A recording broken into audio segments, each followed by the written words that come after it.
പശ്ചിമേഷ്യൻ മണ്ണ് വീണ്ടും സംഘർഷത്തിന്റെ കനലുകൾക്ക് മുകളിലാണ്.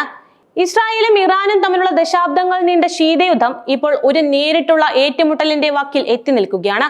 ആഗോള രാഷ്ട്രീയ നിരീക്ഷകരെയും സാമ്പത്തിക വിദഗ്ധരെയും ഒരുപോലെ ആശങ്കയിൽ ആഴ്ത്തിക്കൊണ്ട് ഇസ്രായേലിന്റെ ആക്രമണങ്ങൾ കടുക്കുന്നതിനിടെ ഇറാൻ തങ്ങളുടെ തന്ത്രങ്ങളിൽ വലിയ മാറ്റങ്ങൾ വരുത്തുന്നതായാണ് ഏറ്റവും പുതിയ റിപ്പോർട്ടുകൾ പറയുന്നത്. ഈ നീക്കങ്ങൾ പ്രാദേശിക സംഘർഷങ്ങളെ എങ്ങനെ സ്വാധീനിക്കുമെന്നും ആഗോളതലത്തിൽ പ്രത്യേകിച്ച് എണ്ണ വിപണിയിൽ എന്ത് പ്രകമ്പനങ്ങൾ സൃഷ്ടിക്കുമെന്നും ലോകം ഉറ്റുനോക്കുകയാണ്. ഇസ്രായേൽ ആക്രമണം ആരംഭിച്ച ശേഷം ഇറാന്റെ എണ്ണ കയറ്റുമതിയിൽ അവിശ്വസനീയമായ വർധനവുണ്ടായി എന്നതാണ് നിലവിലെ ഏറ്റവും ശ്രദ്ധേയമായ റിപ്പോർട്ട്. അമേരിക്കയുടെയും യൂറോപ്യൻ യൂണിയന്റെയും കടുത്ത ഉപരോധങ്ങൾ നിലനിൽക്കുന്ന ഒരു രാജ്യം എങ്ങനെയാണ് ഇത്രയധികം എണ്ണ കയറ്റുമതി നടത്തുന്നത് എന്ന ചോദ്യമാണ് അന്താരാഷ്ട്ര തലത്തിൽ തന്നെ പ്രധാനമായും ഉയരുന്നത്. ഇത് ഉപരോധങ്ങളെ മറികടക്കാനുള്ള ഇറാന്റെ പുതിയ സാമ്പത്തിക യുദ്ധതന്ത്രത്തിന്റെ ഭാഗമാണോ എന്നും സംശയങ്ങൾ ഉയരുന്നുണ്ട്. കഴിഞ്ഞ വെള്ളിയാഴ്ചയായിരുന്നു ഇറാനെതിരെ ഇസ്രായേൽ സൈന്യം ആക്രമണം കടുപ്പിച്ചത്. എന്നാൽ തൊട്ടടുത്ത ദിവസം മുതൽ ഇറാന്റെ ക്രൂഡ് ഓയിൽ കയറ്റുമതി കുത്തനെ വർദ്ധിച്ചുവെന്ന് പ്രമുഖ സാമ്പത്തിക മാധ്യമമായ ബ്ലൂംബർഗ് റിപ്പോർട്ട് ചെയ്യുന്നുണ്ട്. എണ്ണക്കപ്പലുകളുടെ യാത്ര നിരീക്ഷിക്കുന്ന tankertracker.comന്റെ ഏറ്റവും മികച്ച ഡാറ്റ ഉദ്ധരിച്ചാണ് ഈ വെളിപ്പെടുത്തൽ. ഇറാൻ കയറ്റുമതി ചെയ്യുന്ന എണ്ണയുടെ പ്രധാന ഭാഗവും ചൈനയാണ് വാങ്ങുന്നതെന്ന് ഈ വിഷയത്തിലെ ചൈനയുടെ പങ്കിനെ കൂടുതൽ പ്രാധാന്യമുള്ളതാക്കുന്നു. റിപ്പോർട്ടുകൾ അനുസരിച്ച് ഇറാൻ തങ്ങളുടെ എണ്ണ കയറ്റുമതിയിൽ 44% വർധനവ് രേഖപ്പെടുത്തിയിട്ടുണ്ട്.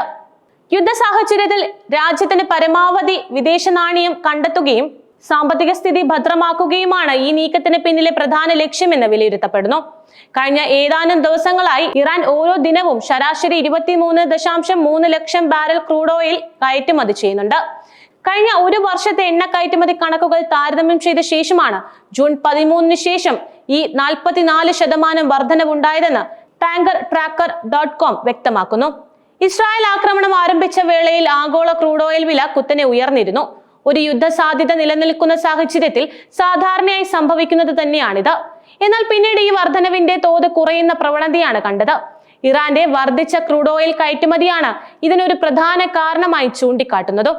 അന്താരാഷ്ട്ര വിപണിയിൽ എണ്ണയുടെ ലഭ്യത ഉറപ്പുവരുത്തുന്നതിന് വിലക്കയറ്റം തടയാൻ സഹായിക്കുന്നുണ്ട്.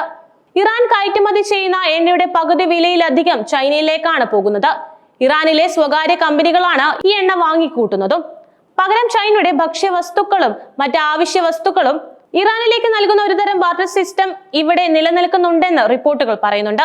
ഇത് അമേരിക്കയുടെയും യൂറോപ്പിന്റെയും ഉപരോധങ്ങളെ ഫലപ്രദമായി മറികടക്കാൻ ഇറാനെ സഹായിക്കുന്നു. ഉപരോധങ്ങളെ അതിജീവിച്ചുകൊണ്ട് തങ്ങളുടെ സാമ്പത്തിക അടിത്തറ ശക്തിപ്പെടുത്താനുള്ള ഇറാന്റെ തന്ത്രപരമായ നീക്കമാണിത്. ഇത് അന്താരാഷ്ട്ര ഉപരോധ സംവിധാനങ്ങൾക്ക് തന്നെ ഒരു വെല്ലുവിളിയാണ് ഉയർത്തുന്നത്. ഇറാന്റെ എണ്ണ കയറ്റുമതിയുടെ ജീവനാഡിയായ ഗാർക്ക് ദ്വീപിലുള്ള ടെർമിനൽ ഇതുവരെ ഇസ്രായേൽ ആക്രമിച്ചിട്ടില്ല എന്നത് ആഗോള നിരീക്ഷകരെ പോലും സംബന്ധിച്ചൊരു പ്രധാന കാര്യമാണ്. അത്തരമൊരു ആക്രമണം സംഭവിച്ചാൽ ആഗോള എണ്ണവിലയിൽ വലിയ വർധനവുണ്ടാകുന്നതിൽ സംശയമൊന്നും തന്നെയില്ല. കാരണം ലോകത്തിലെ ഏറ്റവും വലിയ എണ്ണ ടെർമിനലുകളിൽ ഒന്നാണത്. ഗാർക്ക് ടെർമിനലിന് തൊട്ടടുത്താണ് ഹോർമുസ് കടലിടുക്ക്. ലോകത്തിലെ എണ്ണ കയറ്റുമതിയുടെ ഏകദേശം 20-30% വരെ കടന്നു പോകുന്നത് ഈ തന്ത്രപ്രധാനമായ കടലിടുക്കിലൂടെയാണ്. യുദ്ധം ശക്തമായാൽ ഹോർമുസ് വഴിയുള്ള ചരക്ക് കടത്ത് തടയുമെന്ന് ഇറാൻ ആവർത്തിച്ച് മുന്നറിയിപ്പ് നൽകിയിട്ടുണ്ട്. ഹോർമുസ് കടലിടുക്ക് അടയുകയാണെങ്കിൽ അത് ആഗോള എണ്ണ വിപണിയെ തന്നെ പൂർണ്ണമായും സ്തംഭിപ്പിക്കുകയും ആഗോള സാമ്പത്തിക രംഗത്ത് വലിയ പ്രത്യാഘാതങ്ങൾ സൃഷ്ടിക്കുകയും ചെയ്യും. എണ്ണവില റെക്കോർഡ് നിലവാരത്തിലേക്ക് ഉയരുകയും ആഗോള സാമ്പത്തിക മാന്ദ്യത്തിലേക്ക് ലോകത്തെ തള്ളിവിടുകയും ചെയ്യാം. ഇസ്രായേൽ ഇറാൻ സംഘർഷം മുറുകുന്നതിനിടെ കൂടുതൽ ആശങ്കകൾക്ക് വഴിവെച്ചുകൊണ്ട് ചൈനയിൽ നിന്ന് പുറപ്പെട്ട 3 വിമാനങ്ങൾ റഡാറിൽ നിന്ന് അപ്രതീക്ഷിതമായി ഫ്ലൈറ്റ് റഡാർ 24 ഉദ്ധരിച്ച് ടെലിഗ്രാഫ് റിപ്പോർട്ട് ചെയ്തിട്ടുണ്ട്.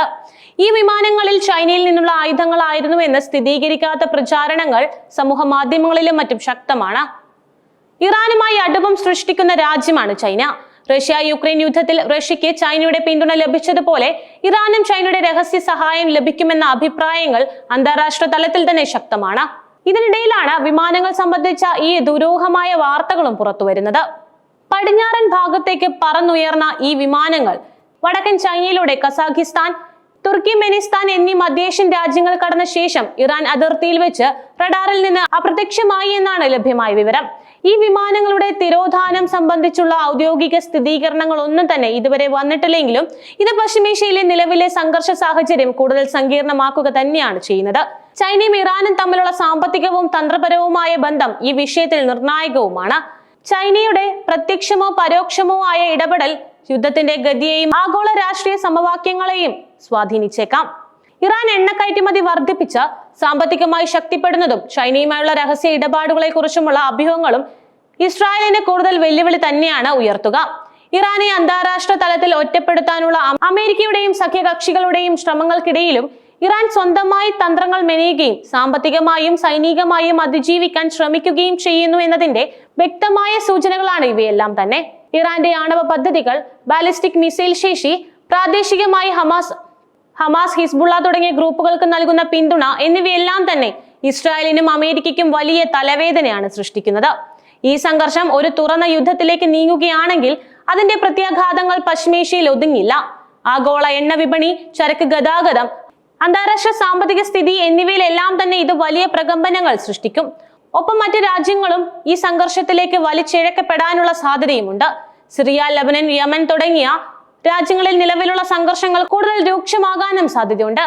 നയതന്ത്ര തലത്തിൽ അടിയന്തരമായ ഇടപെടലുകൾ ഉണ്ടായില്ലെങ്കിൽ പശ്ചിമേഷ്യ ഒരു വലിയ ദുരന്തത്തിലേക്ക് തന്നെ നീങ്ങുമെന്ന ആശങ്ക ശക്തമാണ്. അന്താരാഷ്ട്ര സമൂഹം അതീവ ജാഗ്രതയോടെ തന്നെയാണ് ഈ വിഷയത്തെ സമീപിക്കുകയും സംയമനം പാലിക്കാൻ ഇരുപക്ഷത്തോടും ആവശ്യപ്പെടുകയും വേണം. സമാധാനപരമായ ഒരു പരിഹാരത്തിനായി എല്ലാ രാജ്യങ്ങളുടെയും സഹകരണം അനിവാര്യമാണ്. എന്നാൽ ഓരോ രാജ്യത്തിന്റെയും താല്പര്യങ്ങൾ സംഘർഷങ്ങൾക്ക് ആക്കം കൂട്ടുമോ അതോ നയതന്ത്രത്തിന് വഴിമാറി കൊടുക്കുമോ എന്നത് വരും ദിവസങ്ങളിൽ കണ്ടറിയേണ്ടിയിരിക്കുന്നു.